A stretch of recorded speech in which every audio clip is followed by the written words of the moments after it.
sometimes you'll have to reach out to them a couple of times, you know, when they send you work, but that's why I created my company especially.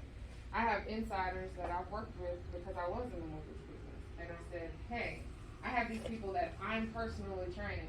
So if I send you a job, you got to know that you're representing me. And so that's why we do.